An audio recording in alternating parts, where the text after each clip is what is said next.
In the early morning, on the 15th of January 2013, a female cleaner enters a train at the train depot in Neglingi, Stockholm. Together with an employee at the depot, they are to carry out cleaning and light maintenance, getting the train ready for the day's schedule starting later that morning. A short while later, the depot employee leaves the train to print out and complete some forms in the workshop office. 30 minutes later, he returns, but the train is gone. SOS 112 har inträffat. Only minutes later, the emergency service receives a call.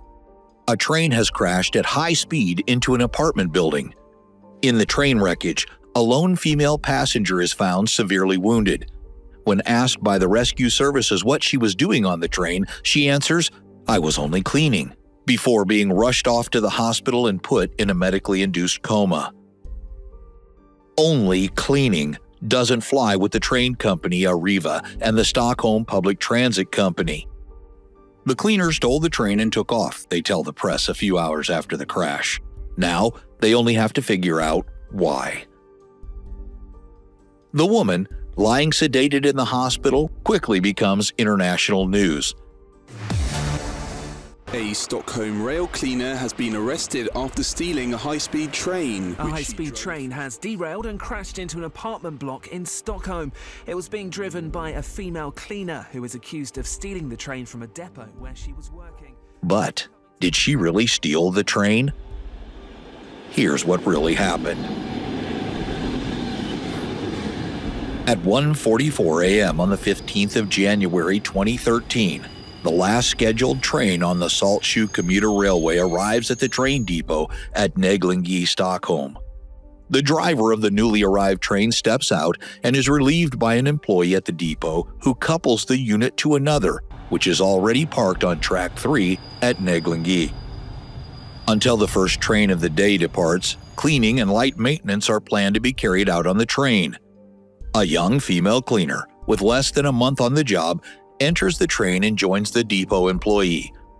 While the woman is cleaning, the depot employee decides that the vehicles can't be left with the brakes applied, as there is a risk of the blocks freezing to the wheels during the standstill. In order to avoid this, a special piece of equipment has been installed on all parking tracks at Neglingi, enabling the brakes to be released without having to activate the driver's controls. However, this equipment has not been in working order at track 3 for several weeks. The depot employee decides to use an unauthorized procedure to keep the brakes released. He activates the driver's controls, engages the driver's safety device, and secures it in its active position with the foreign object, leaving the train stationary with its brakes released and the power control lever in full forward power. Now, the only thing cutting the power off are the open doors. After this is complete, the depot employee then assists the cleaner with some of the tasks that needs to be carried out on the train.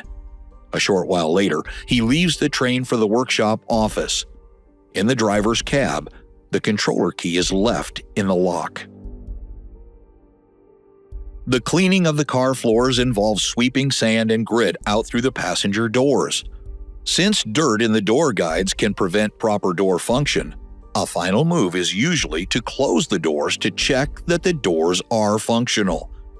When the cleaner closes the doors, the tractive power is engaged and the train starts to move. The trains will sometimes be moved by a driver while she cleans, but it's always within the area of the depot. This time, it seems to be moving too fast and in the wrong direction. Having no knowledge of the function or use of the driving controls, she has no idea what is happening as the train begins to gather speed. With the train set to full forward power, it soon reaches 50 miles per hour, traveling in the direction of Saltsjöbaden, a cul-de-sac station. The woman, having only vague memories of the ride, gets the idea to jump off the moving train. She figures that doing this at a station would be the best option if possible, with the platform being at the same height as the doors. She remembers trying to turn a key, but nothing happens. As the train rushes on, she realizes that this will probably end badly. "I remember thinking, This is going straight to hell. She looks at the seats. The newer seats are hard, while the older ones are softer, and she considers taking cover behind one of the soft seats. Eventually, she takes cover behind the driver's cabin on the left side of the train and waits for the inevitable crash.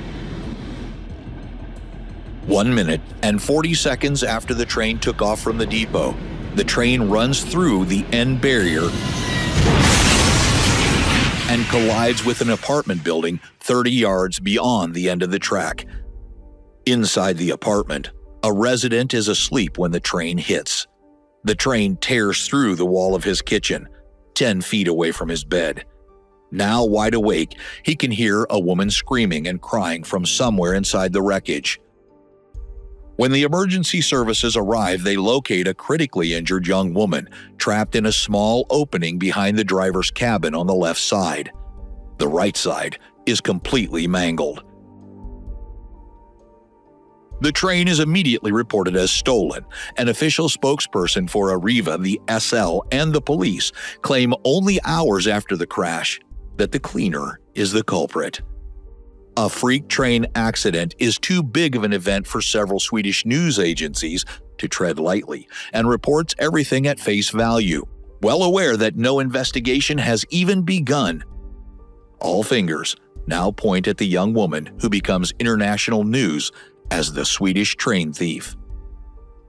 With the woman lying sedated in the hospital, more information on the crash is gathered during the following days.